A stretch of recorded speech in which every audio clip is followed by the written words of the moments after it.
It's time for Between the Headlines with me, Afshin Ratansi. Joining me for a look between the headlines are Steve Hewlett, visiting professor in journalism and broadcasting at Salford University. He's a former editor of the BBC's flagship Panorama programme and has done consultancy work for the Ofcom broadcast regulator in the United Kingdom. Also here is Graham Bamburgh, the parliamentary officer of the Council for Arab-British Understanding, the group calling on Britain's foreign secretary to make clear that Britain refuses to condone the views of Israel's foreign minister, Avigdor Lieberman, who is within 10 miles of this studio. We'll cover that, corporate spin in Latin America, and changing power relations in the Persian Gulf. But let's start with the story that overshadows every other, the international economic crisis. The Financial Times says the downturn is easing, but let alone that controversy, a story is now emerging of how U.S. foreign policy is intimately involved with the slump. We'll be talking to the financial analyst and broadcaster Max Keiser. He'll tell us more about apparently taped conversations that connect Obama's chief of staff, Rahm Emanuel, with Israeli Prime Minister Benjamin Netanyahu, Wall Street fraudster Bernard Madoff, the recent resignation of the former New York Federal Reserve Bank of New York chairman, Stephen Friedman, to perhaps the Taliban.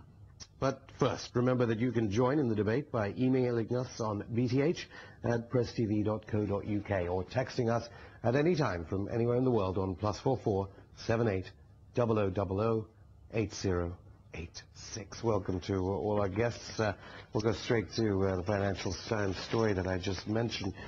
And it says, signs of downturn easing. Leading central bankers yesterday signaled that downturn in the world economy has bottomed out. Hooray.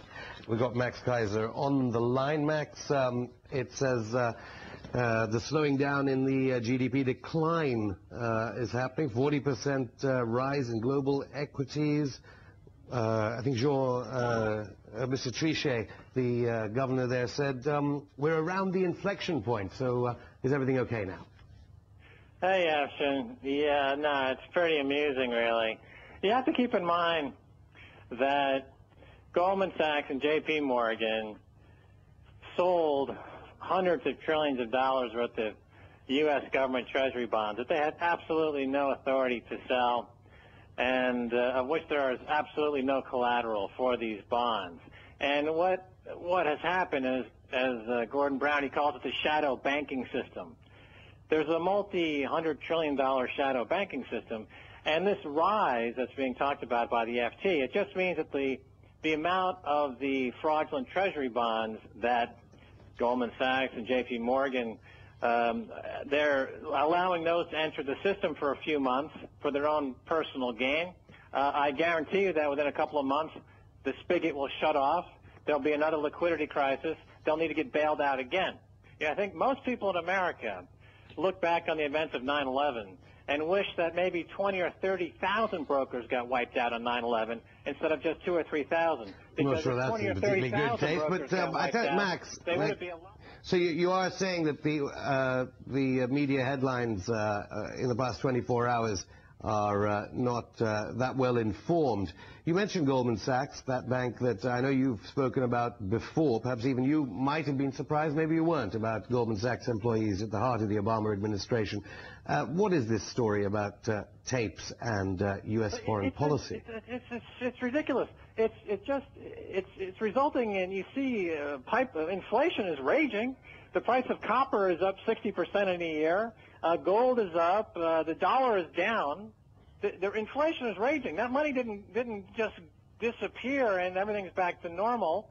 And of course, you've got collusion with insiders in the Washington and Wall Street. There's a pipeline of insider trading. Of course, that's how they make their money. That's a financial oligarchy. You know, I am so mad that I waste my time reporting on financial fraud because no one is prosecuting financial fraud. I have a broker's license.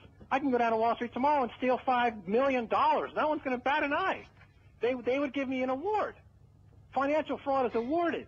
and on Wall Street in Washington today. There's no one that's prosecuting. The bank vaults are wide open.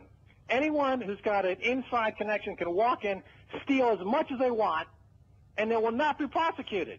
And the SEC, is so, just the SEC is lame. They're so drugged up on donuts and Prozac that they just sit there and get pounded. Okay, the SEC is sleeping. What about this story about Goldman Sachs? And I think many surveys show that Israel is intimately involved with money laundering. It's a money laundering destination. Of course, President Obama has said he's going to cut down on tax havens, which are often the locations of places of money laundering. Yeah, buy the shekel. If you want to participate in Israel's money laundering, buy the shekel. Short the Swiss franc, because the Swiss banks are being driven out of the money laundering business by America and Israel. Buy the shekel and participate in their widespread money laundering. That's the way to play that game.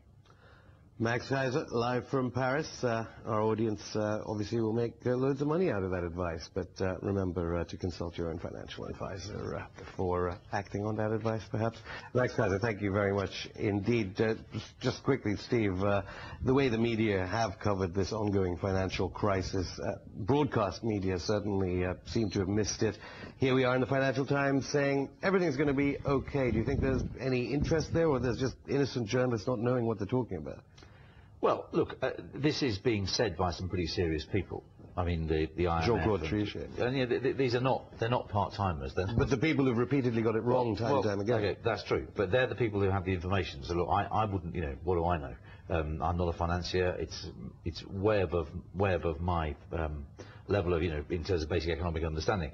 It seems to me, however, that if for whatever reason the credit markets are starting to unblock, because the thing that's impacting in the real economy, again, I'm not an economist, so take it or leave it. It strikes me, the thing that's impacting in the real economy is the absence of credit.